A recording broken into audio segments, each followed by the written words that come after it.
What's up, dudes? HW here. And early morning out here in Nashville again. Another early morning out here. The snow is falling in Nashville right now. Let me tell you, that is a country song, right? The snow is falling in Nashville. Could be. I don't know. Somebody write that. Sounds like an old 70s Gibson. This is an interesting guitar, and today's video is about vintage guitars. Is there magic or not? And so I pulled out a couple of my vintage guitars. I have a few vintage guitars, and then I have some like almost vintage guitars. Like, what do we call vintage these days?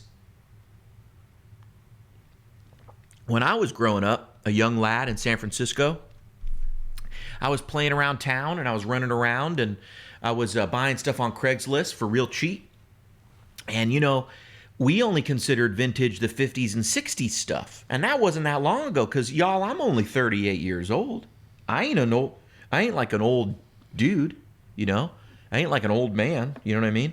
And it was 50s and 60s. And 70s was kind of like, oh, that's an old one, but we weren't into the 70s stuff. And I'm going to do some things on the 70s guitars later, because in my opinion, the 70s was a really bad time for music gear in a lot of ways.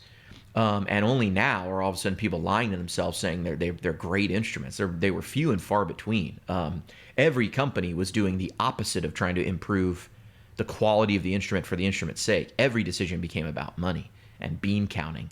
And the people who had made the guitars great and had made those companies were no longer involved. They were off starting other companies. But anyway, our vintage guitars magic, that's what we're talking about today. This is a 70s Gibson, but this is a funny one because someone went out there and took this 70s Les Paul Signature. If you know anything about the Les Paul Signature, Carter's has a really great video on it. Look up Les Paul Signature, you see a beautiful video on Les Paul Signature, and that's my old Les Paul Signature in the video that I sold there, and it was a mostly original one. Often not loved guitar, but someone took a Les Paul Signature and they did a little what if with it. And they said, let me name this thing Ruby, as you can see right there. They named it Ruby. They put it on there. They gave it this beautiful ruby sparkle ruby finish. Beautiful red sparkle finish. I love sparkle guitars. And they put in original 72 pickups, T-tops, and the rest is all normal. This bridge, the harmonica bridge, and the sort of clamp down thing here, stop tail. And this is like a what-if guitar, but it's a very realistic what-if, like, because Gibson may have that year just made this guitar in this spec. And had they done that, I think this would have been a much more successful instrument. This is actually fully hollow, but it's fully hollow a bit like the Casino.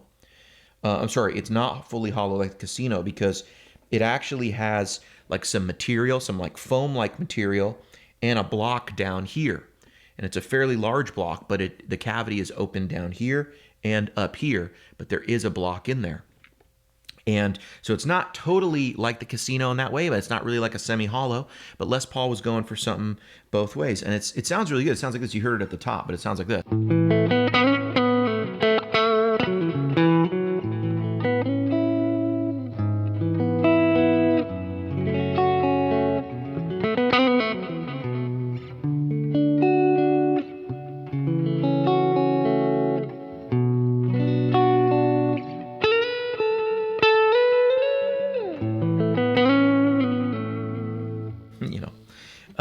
It's a nice playing guitar, but it's got nice frets and stuff. I just messed up. I was going to blame the guitar, but that was just me. I just messed up. But let me play you a couple of these, and I want to talk about whether we think these things are magic or not. You know what I mean? Because I go back and forth. I really do go back and forth. There definitely is a mojo. But let me play you a couple of my old stuff, and I'll show it to you. So here's the neck, middle, and bridge of this guitar.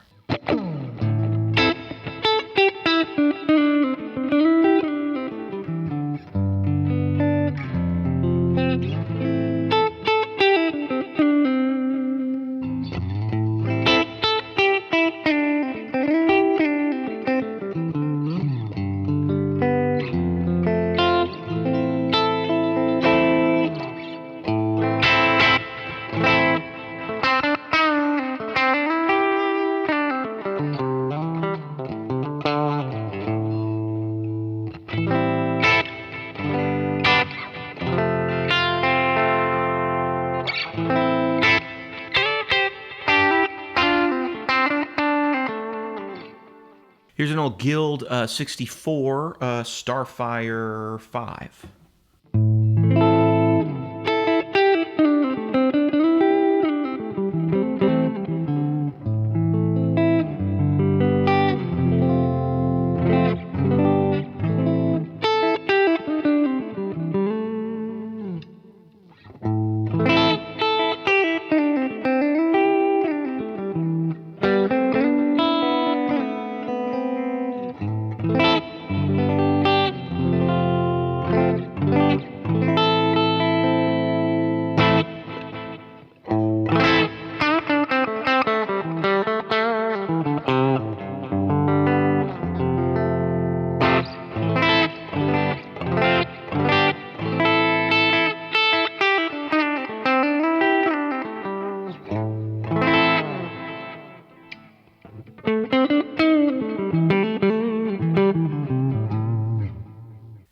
a 67 Gibson Trini Lopez with, these are, I guess, patent sticker pickups.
And this guy right here, I don't play this guitar super often because it's kind of a specific thing, but this is a 1968 Epiphone Casino with a single dog ear P90 in the middle. Sounds like this.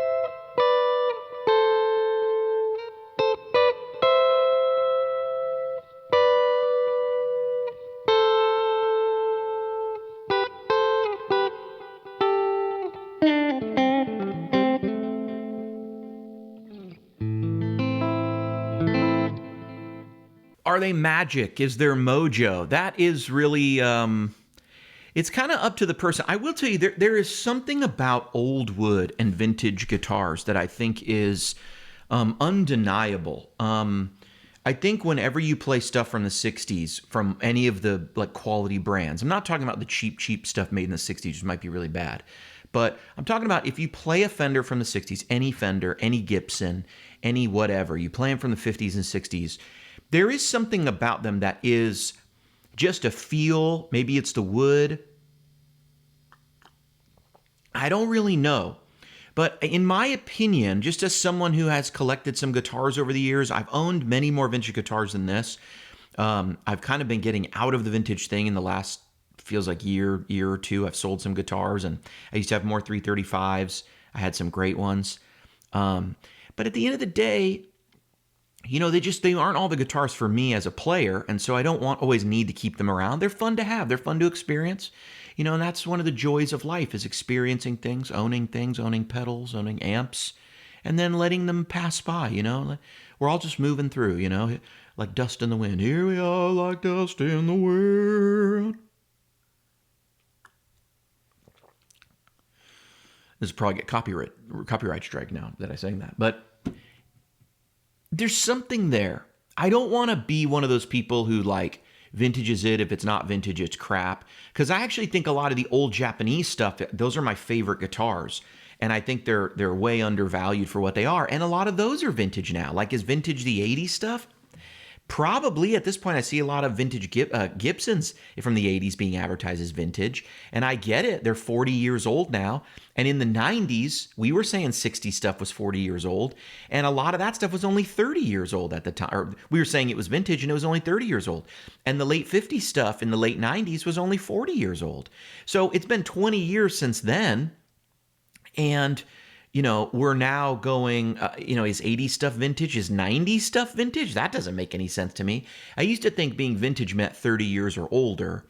That's kind of what we used to say in the 90s, but now I don't hear that. And I really started doing stuff with the guitar in the late 90s, and that's where the 60s stuff was. It was all 30 years old, 50 stuff 40 years old, like I said. But It doesn't feel right to call the 90s vintage. Maybe some of the 80s stuff is starting to feel like vintage stuff. And that's why I think you get these, the Tokais and the Grecos. To me, it's like if you just want to talk about wood drying out and having the opportunity to really go dry, and it takes that long, which is probably what a lot of the experience of vintage guitars is, that wood getting so dry over time and the tone sort of being affected by that, whatever you think of that, then 80s stuff is starting to do that. And that's interesting to me. So lately I've been buying much more of the Greco and the Tokai stuff and saying goodbye to guitars like this. I might even say goodbye to this guitar. I just don't play it a lot, but it's a nice instrument. And I'll probably keep it around for a little while, but on a long enough timeline, I don't know that this one sticks around. So I got this from an old dude. He was about ready to check out and go to the other side of Grace. And I could tell he was getting rid of some guitars, and I told him to go to a good home. And so God bless him, and God bless you. I've been HW.